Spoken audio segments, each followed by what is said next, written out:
Welcome to r/Reddit Revenge. This is a story of someone getting back at someone with revenge after being wrong. Thank you, friends, for subscribing to the channel and for so many likes. The first story: colleague neglected instructions on holiday. I left a sneaky message in an Excel sheet, causing a year of scrolling mystery. The second story: bitter family feud results in a cunning revenge plot as one side of the family steals historical artifacts, only to be sued, go bankrupt, and lose their business. The third story: rowdy fan ejected, sues ref. Ref's son fouled out next game after an apology. And the first story is: colleague goes on holiday and leaves no instructions. Leaves me out to dry. Revenge is sweet. Bit of background: I work in a product assurance company. We arrange and perform testing on samples from customers. Some tests are performed in-house, and some are subcontracted to other places. Standard stuff. My role in the company was to perform in-house tests whilst the coordinator, CO, would keep track of what samples needed what tests, the priority order, and also handle the subcontracting. All good so far. CO used many useful tools, mainly Excel, to keep track of everything. She had spreadsheets, folders, box files, you name it, to keep track of the workflow. The system worked no problem, except for one teensy-weensy issue. She was obsessed with this system and wouldn't let anyone near it. Like, I get it. You've got it all perfect, and you don't want anyone messing it up. She refused to show people the system, against managerial direction even, since then they would know where she logs things and that would jeopardize the security of it. But then CO goes on holiday for 2 full weeks at the end of the year, our busiest time by far, and leaves 0 instructions on the subcontracting process. And I mean 0. Diddly squat. Nada. Naff all. I'm asked to handle things while she's off. Fine. I'll never turn down a challenge. I sit at her desk and there's nothing there as explained. She left nothing, except for one thing on her desk. One post-it note with the following: "Don't mess up my spreadsheets." Great. Very useful. It's not like I could have been given actual useful information such as contract details, addresses, letter templates, etc. All of that I had to manually find and piece together the process. It took hours and hours, time that I will never get back. The customers were putting pressure on us. Oh yeah, her out-of-office email just told them to phone me, so I got that too. They had their targets to hit, and the end of the year, so everything needed rushing through. During my frustration, I decided I would commit my petty revenge. In the main logging spreadsheet, I used the old control down arrow and control right arrow to trick to get to cell XFD1048576. I left the words "Hello Co" in the corner. That was the furthest I went, and believe me, I was so tempted to go much further. She comes back off holiday and I don't hear anything. I managed to do the job and everything worked out. Fast forward a year or so. I'm promoted to a role that also requires a desk space. Before I just hot desked. Having my own space was a serious upgrade. It sat next to CO. I'm working one day at my desk and I glance over. It turns out there's a feature in Excel that varies the functions of the scroll bar. Co usually used the scroll wheel on the mouse, though with really long lists of samples, often the case, she would then use the scroll bar. I noticed the scroll bar was really tiny, like maybe 10 pixels big. It was hard to click on, jammed all the way up at the top, and it would scroll about 30,000 rows whenever she tried to use it, and she would miss the bit she was looking for, much to her annoyance.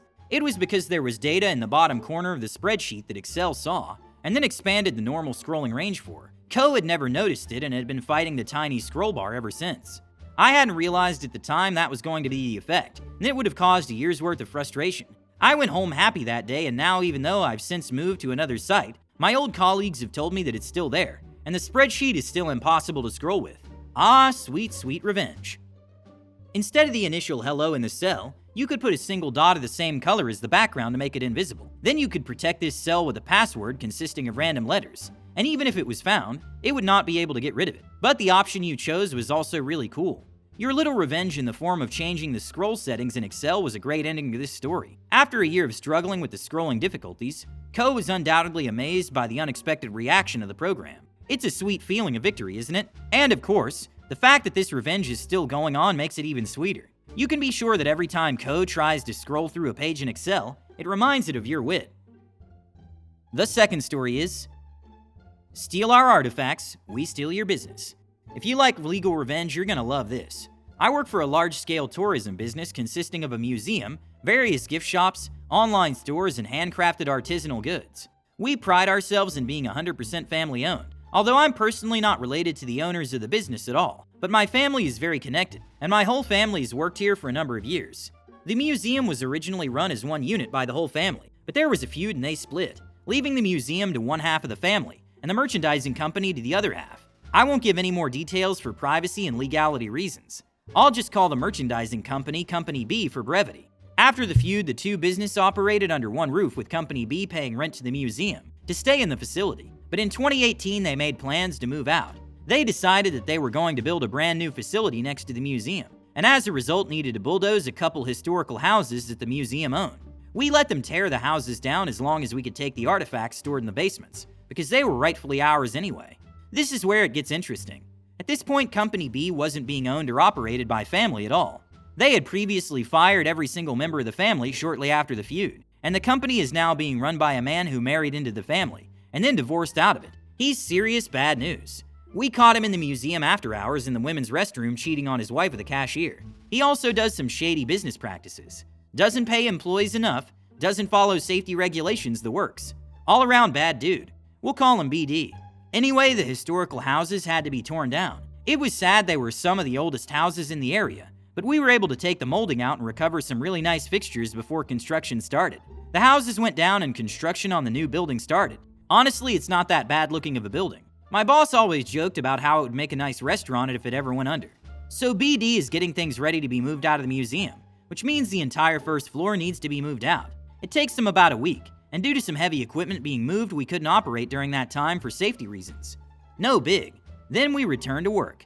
Everything was gutted. I mean everything. They stripped the floor down to the cement. They took the lighting fixtures off the walls. They tore out outlets and light switches. Literally everything was gone. My boss was reasonably mad, but she decided we would remodel anyway after that.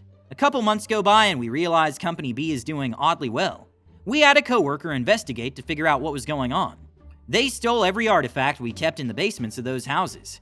Antique furniture, commando knives from World War II, an antique bicycle, historical documents, Native American carvings, and arrowheads. Essentially advertising themselves as the new museum, stealing our customers, and displaying our artifacts that they stole as their own. Very colonial of them. Obviously, my boss sued the SH out of them. I don't know the specific amount because it was never really talked about outside of rumors, but apparently it was in the tens of millions. We won the lawsuit. Obviously, theft is pretty frowned upon in court. This was during the final stages of construction, so Company B couldn't pay the construction company on time, and they got smacked with all kinds of fees. They took out a loan of a couple $1,000,000 to be able to pay their employees about a year ago, which they haven't even begun to pay off. They still don't have a parking lot either, because the construction company refused to build one for them when they were late on their payments.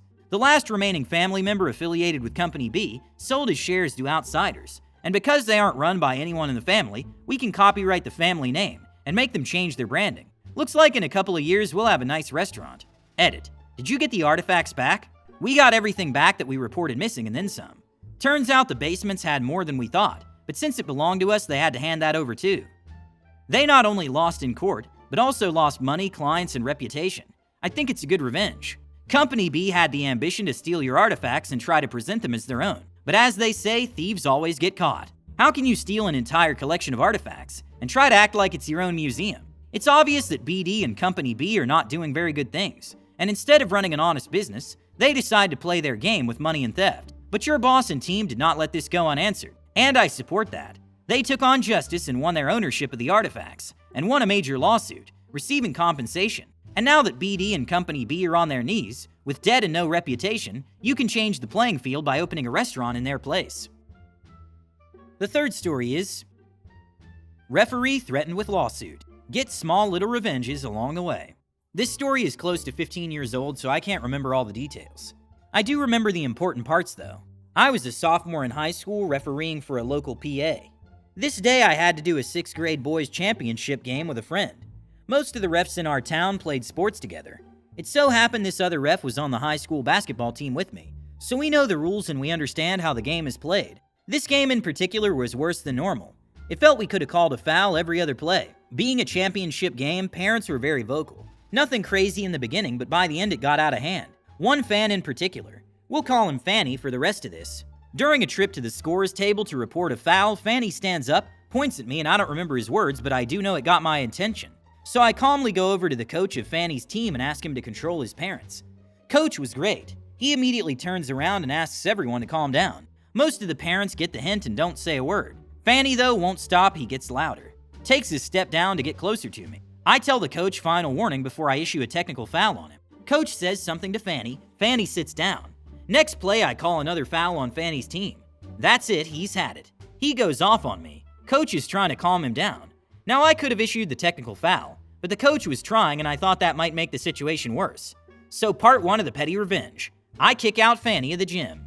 Takes him a minute to leave, but he goes realizing the game won't continue until he leaves. The outcome of the game was not in question.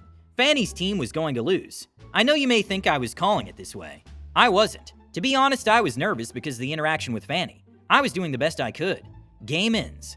A player from Fanny's team unleashes slews of foul words at the other ref and I. I mean, it was impressive for a 6th grader. When something like this happens, we can't do anything for that season, since it's over, but we got his name and he would have to sit out next year's first game. We reported it to the person running the league. Turns out the player was Fanny's kid. Part 2 of revenge not knowingly. We get his son suspended from games in the next season. I never followed up on this, so I don't know if this actually happened, but I like to think it did. Now, I went out of the gym in the common area and concession area. Fanny's waiting for me. He beelines it for me, screaming this was harassment, and he's going to sue for me and my family for everything we're worth. He's inches away from my chest, mainly because he was 5'5" and I was 6'3". He doesn't touch me, but is very close. I try walking away into a separate room where the refs leave their stuff. He follows and continues with threats and just trying to belittle me. Now, I wasn't scared or even annoyed. I actually was laughing because of how crazy all this was at the time. Out of nowhere, a parent of another ref comes in and gives it to Fanny, saying he's calling the cops to get out of here. He tells me I'll be hearing from his lawyer and leaves. Okay, so my parents hear all this and get peeved. Then they get even more peeved. He actually tries suing me. A few weeks later, they have a big meeting at the PAL building with Fanny, his lawyer, and about 12 other PAL officers, parents, and coaches at the game. I was not allowed to go. Meeting goes how you'd expect after reading this.